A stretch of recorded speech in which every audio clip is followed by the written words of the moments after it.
स्वागत है आप सभी का हमारे YouTube चैनल में। आप सभी को नमस्कार, जय श्री सीताराम। तो चलिए आज बढ़ेंगे हमने पिछला भाग स्टार्ट किया था सूर्य ग्रह के जीवन गाथा का, सूर्य ग्रह के चरित्र का। किस तरह से जीवन गाथा रही है सूर्य ग्रह की, ग्रहों में विशेष ग्रहों के राजा सूर्य ग्रह की। आज उसी श्रृंखला में हम द्वितीय भाग की ओर बढ़ेंगे और द्वितीय भाग में क्या रोचक जानकारियाँ हमको मिलेंगी सूर्य ग्रह से संबंधित जीवन गाथा की।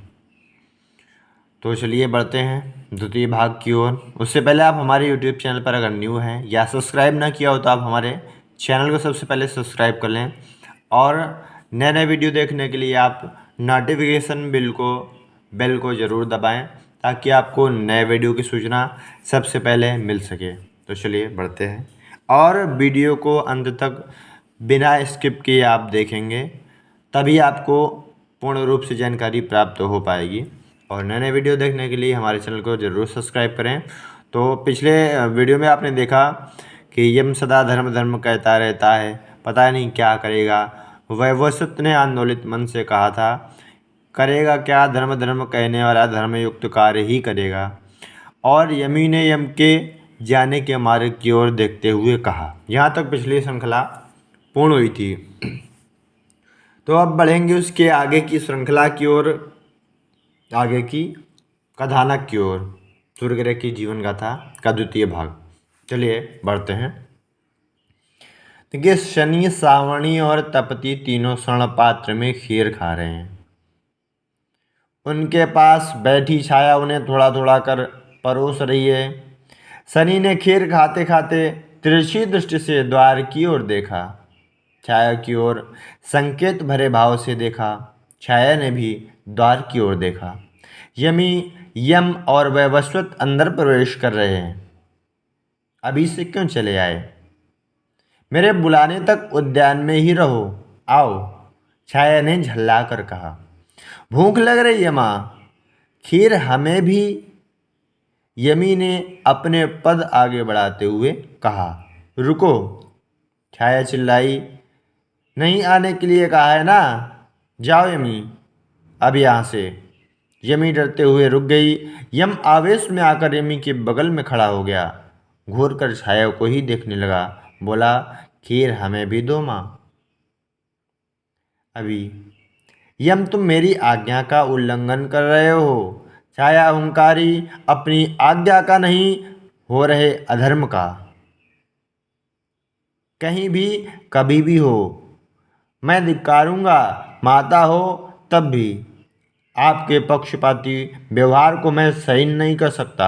आपके प्रेम में, उस खीर में हमें भी उतना भाग स्वामित्व है जितना उन तीनों को। यम ने वैवस्वत और यमी को का हाथ पकड़कर आगे कदम बढ़ाते हुए कहा। आओ भैया, आओ बहना। यह यम सदा ऐसे ही कहता रहता है माँ, खेलते करते भी धर्म कह के रटता रहता है, हमें रुलाता रहता है। शनि ने यम को तिरछे देखते हुए कहा। तुम लोगों को इस समय मैं खीर दूंगी। शनि, सावणी और तप्ती तीनों के खाने के बाद ही कुछ बचेगा तो वही तुम तीनों को दूंगी, छाया ने निष्कर्ष रूप में कहा। सावणी, तप्ती, तुम दोनों त्वरित खाना समाप्त करो, हम सब हमें ही खा लेना चाहिए। शनि ने उत्साहित होकर कहा, आतुरता सहित कहा। कोई तेजी नहीं है पुत्र, आराम से सब तुम ही लोग खाना, छाया ने अमित शांति दर्शाते हुए कहा। यम ने घूर कर छाया को देखा। माँ, यह अन्याय है। हमें भी उनके समान ही देखना चाहिए आपको, वही धर्म है। तुम नहीं परोसोगी तो हम स्वयं परोस लेंगे। रुको, वहीं रुको, वहीं। आगे बढ़ते यम को देखते हुए गर्जी छाया। समानता से देखने के लिए मुझे बोल रहा है, नहीं देखूंगी वैसे क्या कर लेगा? यम क्रोधित हो आग बबूला हो गया। क्रोध में आगे बढ़कर पैर उठाकर छाया की ओर घुमाया। अपनी ओर पैर दिखाते यम को विस्मित हो मुख खोल अवाक देखती रह गई छाया। उसके क्रोध का पारा उबाल खाने लगा। तुझ में इतना अहंकार, मुझे लात मारने तक आ गया। इसका फल भोगना ही पड़ेगा। तेरे पैर गिरकर कीड़े मकोड़े खा जाएं। छाया का कंठ भयंकर रूप से प्रतिध्वनित हुआ। यम निश्चेष्ट ही खड़ा था। उसका आश्चर्य विश्वरूप में प्रत्यक्ष हुआ। वैवस्वत यमी शनि सावणी और तपती अग्निज्वाला सी भड़कती छाया के मुख को स्तब्ध होकर देखते रह गए। यम आश्चर्य के जगत से सामान्य अवस्था में आया। माँ तुम मुझे शाप दोगी? यम के स्वर में अंतर आया। अब क्रोध और आवेश नहीं रहा, अब आवेदन और विस्मय ने स्थान ले लिया।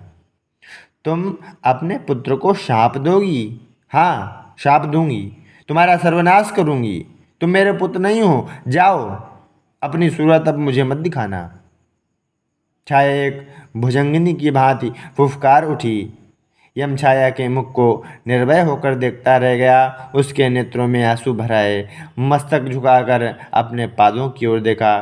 धीरे धीरे पीछे घूमकर बाहर की ओर कदम बढ़ाए। वैवस्वत और यमी ने उदास मन से यम का अनुसरण किया। आक्रोशित छाया का वक्षस्थल हाँफने के कारण उठ उठ कर देख उसकी संतानें भयभीत होकर उसे ही देख रही थीं। क्या तुम सच कह रहे हो यम? माँ ने तुम्हें शाप दिया है? सूर्य को विश्वास नहीं हो रहा है। ठीक से सुना है ना तुम तीनों ने? कोई भी माँ अपने पुत्र को ऐसा शाप दे, यह असंभव है पुत्र, असंभव है। सच है पिताश्री।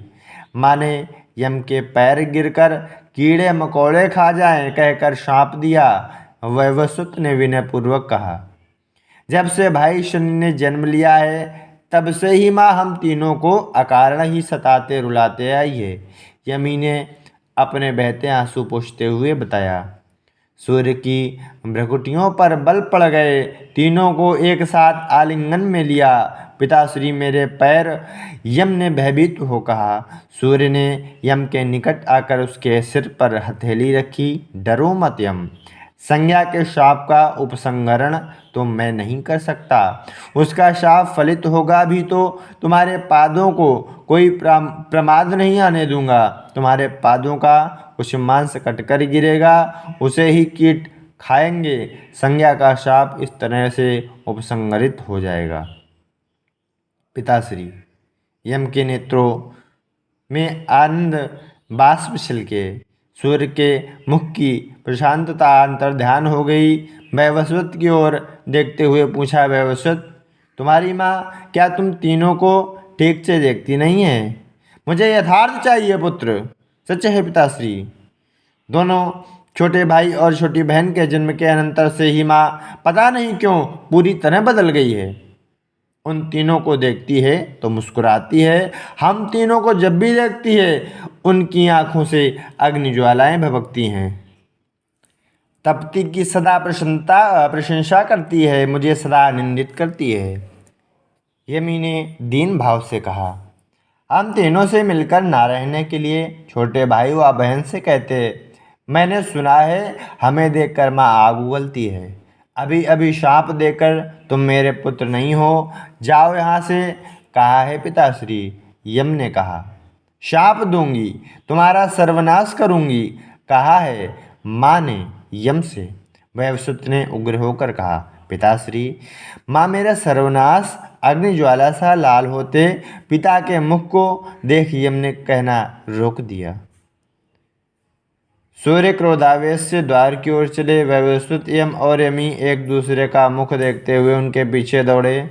संज्ञा सूर्य का कंठ आकाश में बिजली की तरह गरजा। उस आवाज से सारा महल प्रतिध्वनित हुआ। छाया अकस्मात भयभीत होकर उठी।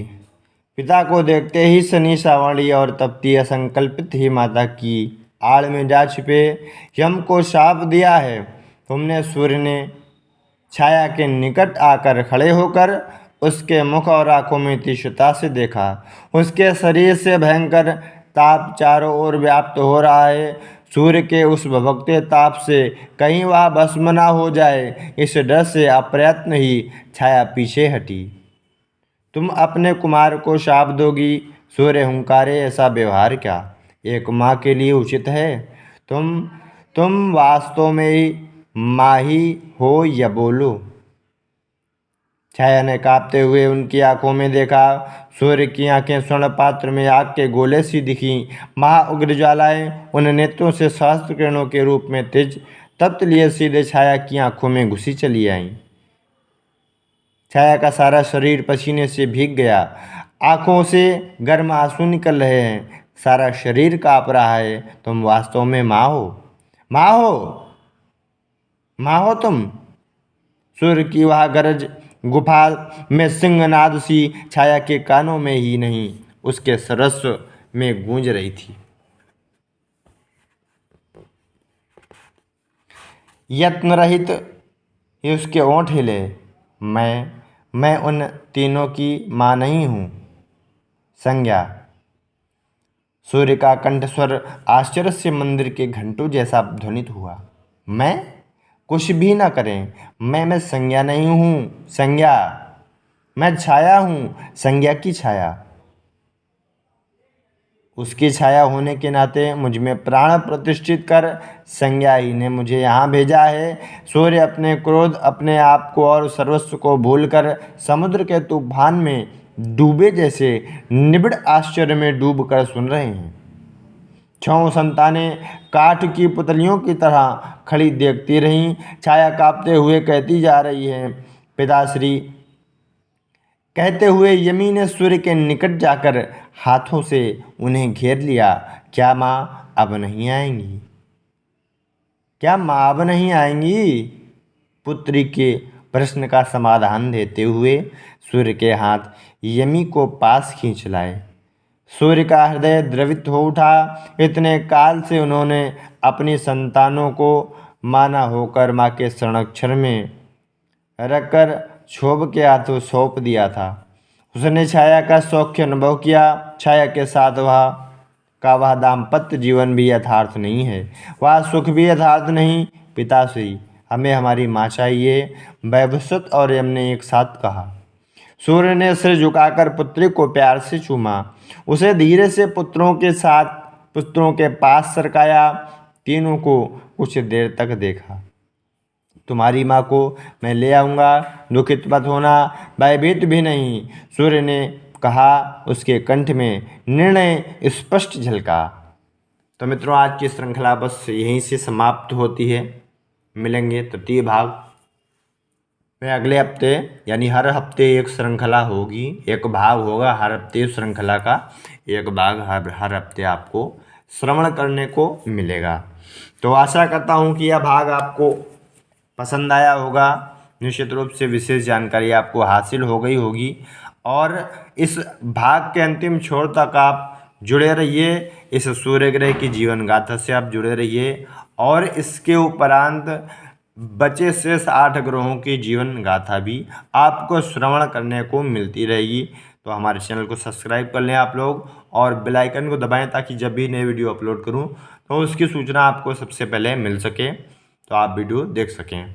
तो विदा लेता हूँ इस वीडियो श्रृंखला से। अगली श्रृंखला में अगले भाग में अगले हफ्ते मिलेंगे।